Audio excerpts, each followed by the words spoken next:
그 작년에 이제 한 해 동안 약 5천 명의 기독교인들이 신앙 때문에 살해당하고 4천 명이 납치됐습니다. 그리고 15,000개 교회가 공격을 받거나 폐쇄되었고 29만 5천 명의 이상 기독교인이 신앙을 이유로 가족으로부터 추방당했습니다. 그리고 2024년 세계 기독교 박해 지수에 따르면 세계 기독교의 진원지인 사하라 사막 이남 아프리카는 여전히 기독교인들을 향한 폭력의 진원지로 남아있다고 합니다. 오픈도어라는 이제 그 최신 연례 보고서를 보면 기독교인 박해가 가장 심한 50개국의 순위를 매겼는데, 보고서에 따르면 우려했던 이제 순교자 수와 납치사 수는 작년보다 오히려 감소하긴 했지만 이 수치는 절대적인 최소치라고 얘기합니다. 제가 지금 말씀드린 건 가장 최하로 예상했을 때의 얘기인 겁니다. 나이지리아 같은 경우는 대선을 앞두고 있어서 조금 안정된 시기이긴 하지만 두 수치가 감소하기는 했지만 중국, 인도, 에티오피아, 니카리와 함께 교회를 향한 공격적인 그게 굉장히 증가하고 있다고 얘기를 해요. 전 세계적으로 3억 6,500만 명의 기독교인이 박해나 차별이 심한 국가에 살고 있습니다. 이는 전 세계적으로 따지면 기독교인이 7명 중에 1명꼴이고, 아프리카인 경우에는 5명 중에 1명이고, 아시아인 경우는 5명 중 2명이고, 라틴 아메리카인 경우는 165명 중에 1명꼴입니다. 1993년 처음 이 목록이 발표되었을 때는 40개국 정도만 이제 그런 상황이었는데, 지금은 78개국이 이거에 해당이 된다고 합니다. 오히려 나라가 세상에 좋아지고 있는데 오히려 박해는 더 심해지고 있다는 것이죠. 특히 오늘날 기독교인들이 가장 박해를 심하게 받는 곳이 어딘지 아십니까? 예측해 보실래요? 어딘지 아십니까? 맞아요. 북한입니다. 하필 북한입니다. 그리고 그게 북한이 아프가니스탄에 잠시 순위를 내준 적이 있었대요. 그런데 2022년을 제외하고는 매년 1위를 차지하고 있답니다. 소말리아, 그리고 라비아, 에트리아, 예멘, 나이지리아, 파키스탄, 수단, 이란, 아프가니스탄 등 나머지 10개국은 순위가 바뀌긴 하지만 항상 거기서 거기라고 해요. 교회가 가장 심하게 공격받거나 폐쇄된 국가는 어딜까요? 중국과 인도입니다. 가장 많이 순교한 국가로는 나이지리아와 코고와 인도가 있습니다. 또한 기독교인이 가장 심하게 폭력이 가해지고 있는 국가로는 나이지리아와 파키스탄과 인도가 있습니다. 근데 인도 같은 경우는 종교가 아니어도 굉장히 좀 문제가 많은 나라죠. 이렇게까지 받게 된 이유는 뭐 주된 동기는 다 다르겠지만 이슬람의 억압이 있고, 독재적인 것이, 그러니까 공산주의가 있고, 종교적 민주주의와 조직 범죄가 좀 있기도 하죠. 특히 멕시코나 이런 쪽은 이제 그러니까 조직 폭력 그런 게 좀 많이 되어 있어서, 보고서에 따르면 기독교는 세계에서 가장 심한 박해를 받는 종교다라고 이야기를 하고 있습니다. 말씀드린 보고서는 몇십 년 전, 몇백 년 전 이야기가 아니라 바로 작년의 이야기예요. 아직까지도 예수님에 대한 박해는 끊임없이 이어지고 있고 오히려 더 심해지고 있다는 것이 더 충격적인 일이 아닌가 싶습니다. 이런 박해와 살해와 폭력에도 불구하고 여전히 복음을 위해 기도하고 세계 각국에 나아가고 있는 하나님의 제자들이 있음을 기억하고 함께 기도해야 될 것 같습니다. 오늘 본문을 보시면 세 종류의 사람이 나오는 걸 볼 수 있어요. 첫 번째로는 어떤 사람이냐? 무관심한 사람들. 그 두 번째로는 조롱하는 사람들. 그리고 마지막 세 번째는 믿는 사람입니다. 35절에 보면 백성은 서서 구경하고 있는데 라고 나옵니다. 그죠? 이 사람은 무슨 사람들이에요? 무관심한 사람들이에요. 예수님께서 십자가에 달리신 이 엄청난 사건의 한복판에서 백성들은 아무런 행동도 하지 않고 그저 서서 구경하고 있습니다. 무관심한 자, 이걸 다른 말로 뭐라고 합니까? 방관자들이라고 얘기를 하죠. 예수님의 고통과 죽음, 하나님의 구속의 역사가 펼쳐지는 그 자리에서 이들은 침묵으로 일관하고 말 한마디도 없고 눈물도 없고 회개도 믿음도 찾아볼 수 없는 모습이 보이는 거죠. 이 침묵은 단순히 관망이 아닙니다. 그저 목격자였을 뿐이고 그 누구보다 가까이 있는 거리에 하나님의 아들이 죽어간 장면을 보면서도 마음이 움직이지 않았던 사람들이라는 것이에요. 그들의 침묵은 때로는 조롱보단 더 무거운 죄가 됩니다. 우리 간혹 이제 뭐 TV나 이런 데 보면 뭐 왕따 얘기가 간혹 나오잖아요. 근데 이 왕따 당하는 사람들이 미워하는 사람들이 누구예요? 미워하는 사람? 방관자들이잖아요. 그죠? 괴롭힌 사람도 나는 괴롭힌 사람도 미워하지만 그저 가만히 바라보고 있던 그 사람들도 더 밉다라고 얘기해서 막 괴롭히고 더 하잖아요. 침묵이 때로는 조롱보다 더 무서운 죄가 되는 이유는 아무것도 하지 않음으로써 십자가를 거절하고 있는 것과 똑같기 때문이에요. 재미난 사실은 이 백성들은 바로 며칠 전 종려나무 가지를 흔들면서 뭐라고 합니까? 호산나라고 외쳤던 사람들이라는 거예요.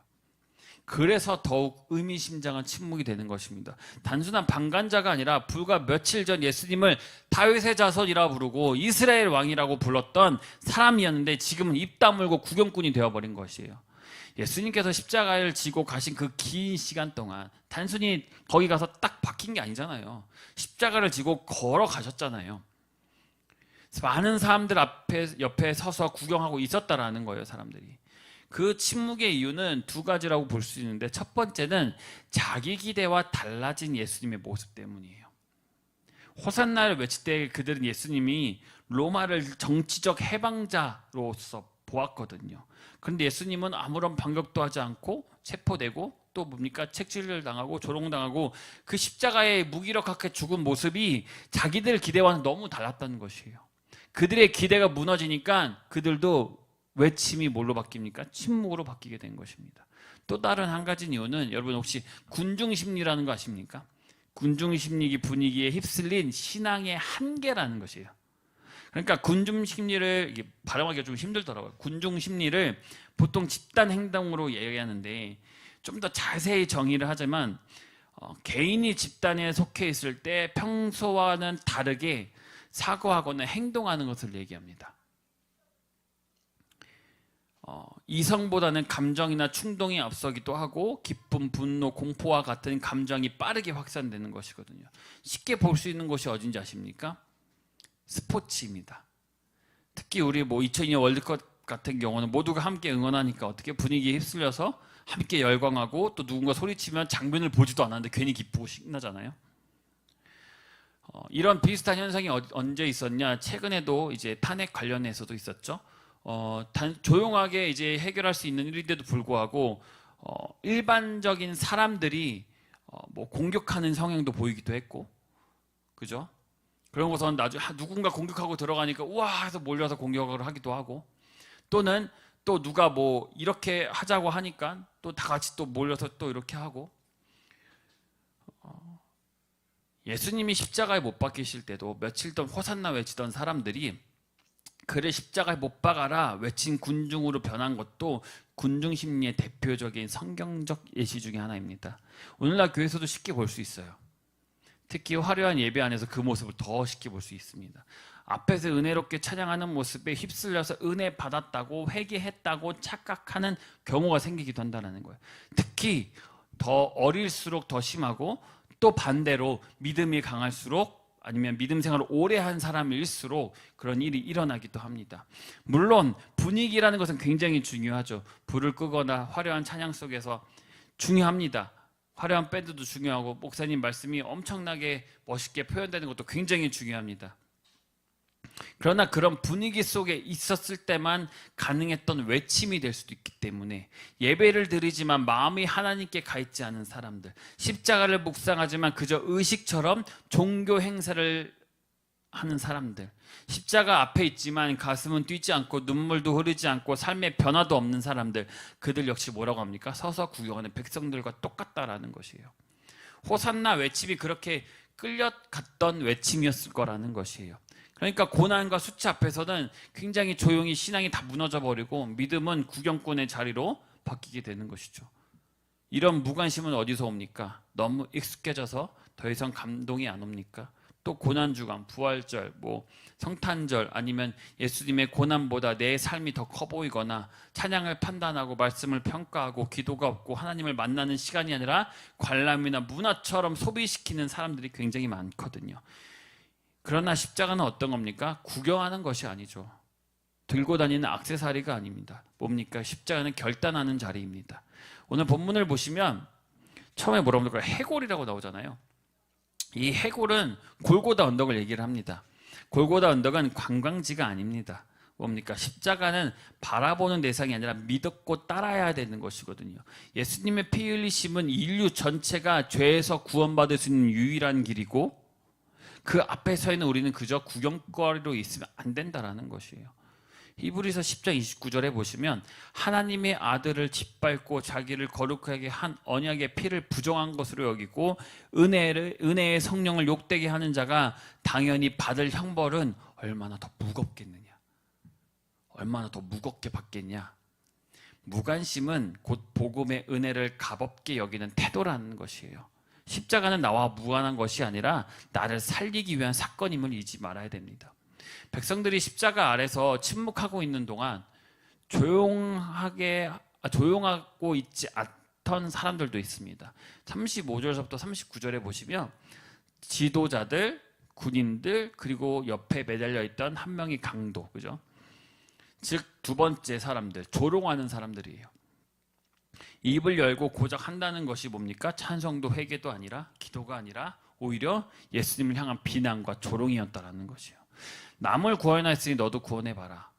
너가 유대인의 왕이면 십자가에서 내려와봐라. 너가 그리스도면 나를 구원해라. 이 조롱의 말들은 단순히 모욕적으로라고 볼 수도 있는데 그들의 왜곡된 신앙과 어쩌면 그 뒤틀린 기대가 담겨 있는 것이에요. 단순히 조롱하는 게 아니라 기대가 담겨 있다는 것이에요. 일단 말을 들어보면 하나님에 대한 굉장히 무지와 오해가 들어 있습니다. 왜냐하면 그리스도라면 내려와야 한다라고 믿고 있거든요.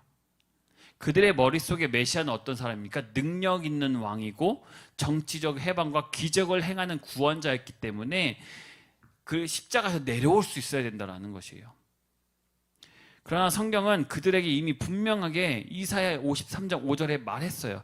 그가 찔림은 우리의 허물 때문이요 그가 상함은 우리의 죄악 때문이라. 이미 그들에겐 그 말씀이 들어있거든요. 근데 왜 구원자를 자꾸 그렇게 설명하냐 그거예요. 그들이 이 말씀의 뜻을 정확하게 알았다면 침묵도 조롱도 없었을 것입니다. 즉 성경을 알고도 몰랐고 하나님의 뜻을 외쳤지만 하나님의 방식은 거절했다라는 것이에요. 제가 종종 말씀하는 단어 중에 그 조건부 신앙이라고 얘기하는 경우가 많습니다. 그 조건부 신앙이 지금 여기 조롱하는 자들에게 보이는 거예요. 이게 기대감이 들어있다는 것이에요. 그들의 조건부 신앙의 논리는 하나님의 아들이라면 고통받아서는 안 된다. 메시아라면 십자가 죽어서 안 된다라는 것이 조건이 붙은 거예요. 그들의 메시아에게. 이러한 신앙은 우리에게도 흔히 자리 잡고 있다는 것이에요. 하나님이 살아계시다면 왜 내 기도에 응답하지 않을까? 내가 예수님을 믿었는데 왜 병이 낫지 않을까? 헌신을 했는데 왜 실패가 계속되냐? 이게 뭐예요? 조건부가 붙은 거잖아요. 이런 질문은 인간적으로는 충분히 이해가 되는 것이지만 그 바탕에는 하나님을 뭡니까? 내 기준으로 해석하려는 위험한 태도가 있다는 것이죠. 또 한 가지, 우리가 간혹 전도할 때 보면 어떻게 합니까? 야, 예수님은 너를 너무 사랑하셔서 우리를 위해 십자가에 달려 돌아가셨어 라는 말을 합니까? 아니면 교회에 오면 힘든 것이 해결되고 너의 아픈 것이 치유가 되고 예수님을 믿으면 고민도 다 해결되고 라는 조건부의 전도를 굉장히 많이 하거든요, 사람들이. 처음부터 복음의 진리가 아니라 조건의 신앙으로 전도를 하는 사람들이 굉장히 많습니다. 이런 방식은 결국 하나님이 주시는 응답보다 내가 원하는 방식의 응답이 없으면 신앙 자체를 흔들어 버리는 거예요. 특히나 우리 물론 이해도 가고 저도 그렇게 하는 것이 좋다고 생각은 하지만 특히 주일학교 아이들을 전도할 때 제일 많이 하는 말이잖아요. 우리 교회 오면 뭐 있어 라는 것을 집어넣잖아요. 어떠한 조건을 넣잖아요. 근데 결국엔 그 아이들한테 예수님 너를 너무 사랑하셔 라는 말은 한참 뒤에 합니다. 그러다 보니까 그것들은 머릿속에 들어오지를 않아요. 이미 자기가 원하는 것을 교회 안에서 이루고 싶거든요. 이것이 조롱하는 자들의 본질이라고 얘기를 해요. 다른 말로 자기 중심적 구원의 요청이라는 것입니다. 군인과 지도자들 말고 또 한 사람이 있었죠. 누굽니까? 같이 십자가에 매달린 강도 중 한 명. 이 사람을 32절에 보면 행악자라고 나와요. 이걸 우리가 강도로 알고 있잖아요. 물론 이 뜻에는 두 가지가 있습니다. 구약에서는 이 행악자를 히브리어로 라샤라는 단어를 쓰는데 이 시편에서 굉장히 많이 나와요. 그걸 뭐라고 하냐면 단순히 법을 어긴 자가 아니라 하나님을 거역하는 자로 의미가 담겨 있습니다. 근데 신약에 와서는 이것을 헬라어로 카코포이오스라는 단어를 쓰는데 악한 일을 행하는 자, 우리가 알고 있는 그 강도, 단순한 범죄가 아니라요, 사회적 극형을 받을 정도로 악행을 저지른 자라고 얘기를 해요. 그러니까 결국 신약에서는 강도를 하지만 결국 그의 입에서 나온 말은 뭐예요? 하나님을 거역하는 자가 된 것이거든요. 39절에 보시면 뭐라고 합니까? 내가 그리스도냐? 너가 우리를 구원하라. 이 말에는 뭐가 있습니까? 회개가 믿음도 아무것도 없습니다. 단지 자기가 고통에서 벗어나고 싶은 마음이 있으니까 예수님께 얘기하는 거예요. 우리를 구원하라고. 뭐예요? 나를 여기서 내려서 살려달라 이거잖아요. 너가 구원자라면, 능력자라면. 그에게 있어서 예수님은 자기를 구원한 주가 아니라 고통의 해결사, 자기 문제만 지금 해결해주는 도구로 사용되고 있는 것입니다. 조롱은 단지 입으로만 하는 것이 아닙니다. 우리는 예수님을 대놓고 비난하지 않을 수도 있어요.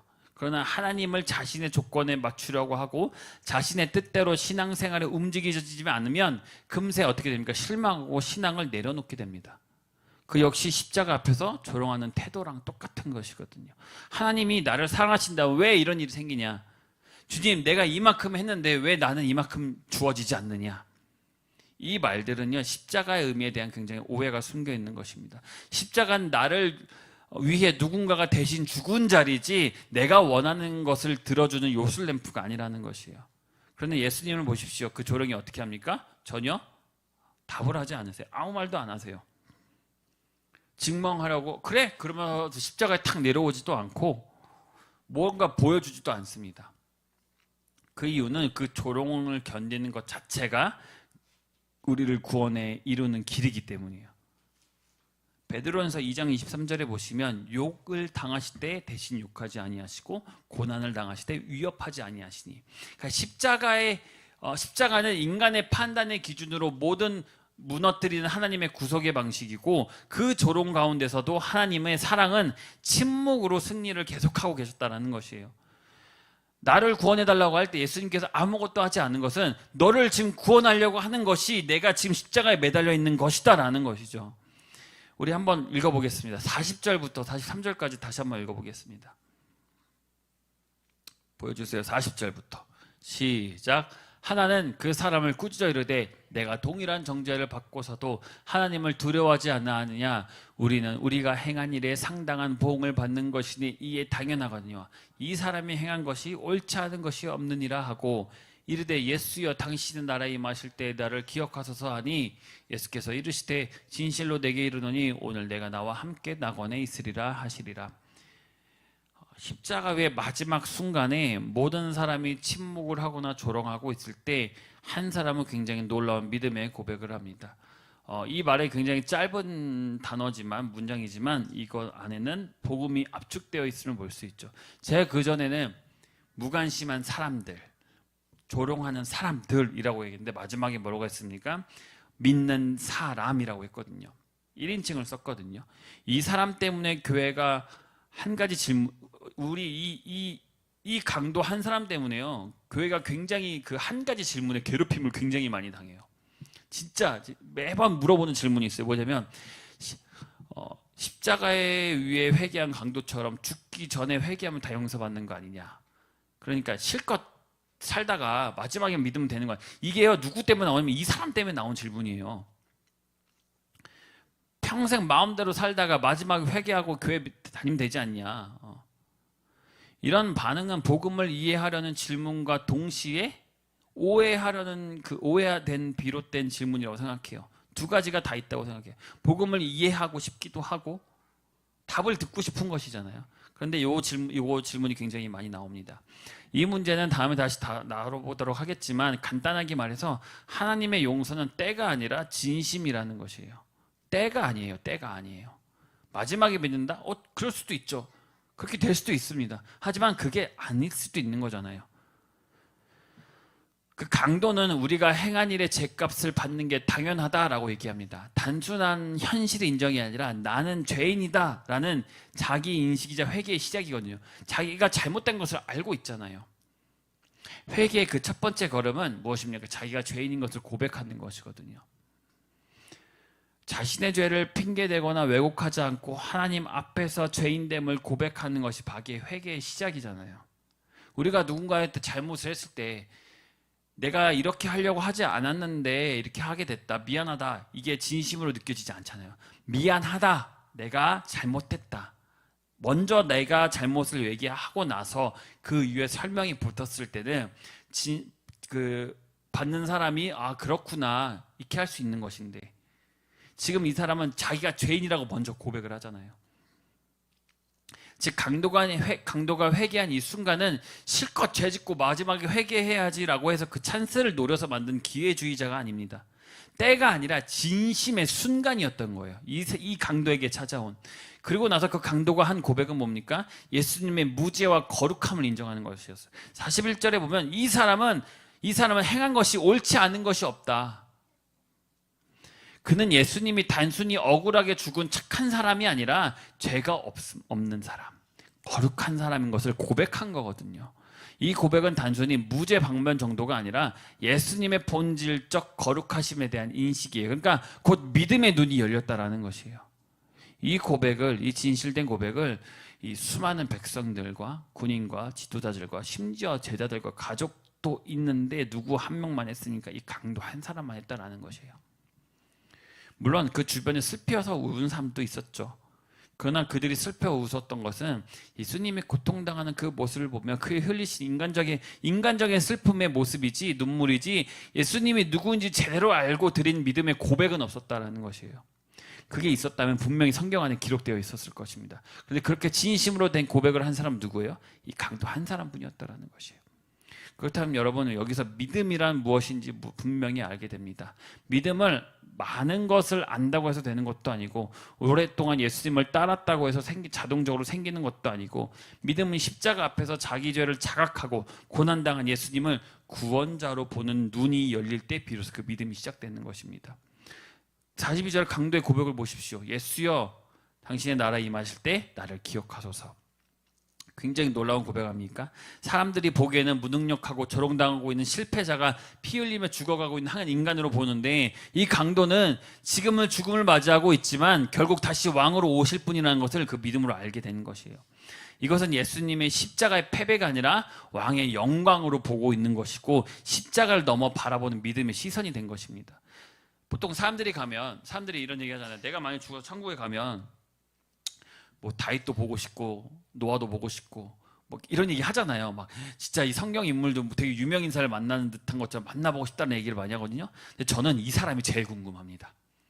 정말 궁금합니다. 어떻게 그 상황 속에서 모두가 침묵하고 모두가 조롱하고 핍박받는 그 상황 속에서 유일하게 예수님을 바라보고 왕이심을 고백할 수 있는지, 저는 이 사람이 제일 궁금하고 제일 만나보고 싶습니다.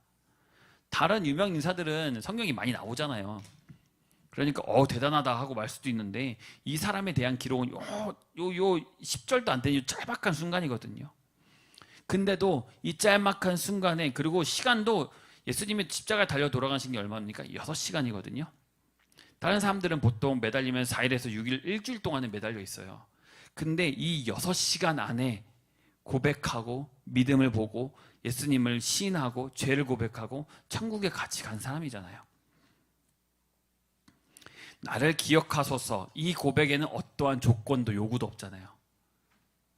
살려달라는 말도 없고 지금 구원해달라는 말도 없었습니다. 그저 예수님이 기억해 주신다면 충분합니다라는 이 아주 굉장히 겸손하고 어마어마한 고백의 태도를 보여주고 있습니다. 그리고 그 고백에 대한 예수님이 뭐라고 하십니까? 오늘 내가 나와 함께 나가냈으니라. 즉각적이고 확실한 구원의 약속이 이 6시간 안에 이루어진 거예요. 따지고 보면 6시간도 아니에요. 1시간, 2시간? 예수님은 회개하는 자를 절대로 외면하지 않으십니다. 십자가 위에서도 가장 큰 선물인 구원과 영생을 선언하셨습니다. 이 강도는 복음의 진리를 증거하는 굉장히 산 표본입니다. 구원은 선한 행위가 결과도 아닙니다. 그는 지금 죽음을 기다리는 강도잖아요. 선한 일을 할 시간도 여유도 없습니다.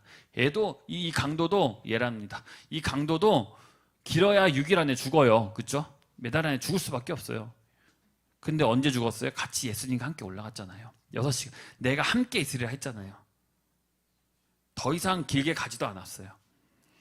구원은 지금 이 순간 누구에게나 주어질 수 있습니다. 과거가 아무리 어두워도 예수님을 믿는 그 순간이 구원이 임하는 것입니다. 구원은 신학적인 완성이나 정답을 요구하는 것이 아닙니다. 고백은 짧지만 그 중심은 분명했거든요.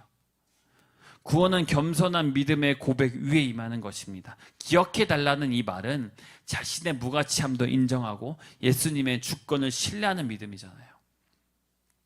결론입니다. 여러분은 십자가 앞에 어떤 사람입니까? 우리는 종려주일을 지내면서 예수님께 예루살렘을 입성하실 때 환호를 기억하잖아요. 호산나 주의 이름 오시는 자요. 그러나 그 침묵은 그 환호는 며칠이 지나지 않아서 침묵과 조롱과 그리고 못질로 바뀌어버립니다. 그리고 결국 예수님은 골고다 언덕에서 세 사람과 함께 십자가의 마지막 순간을 맞이하십니다. 십자가 앞에는 세 종류의 사람이 있었죠.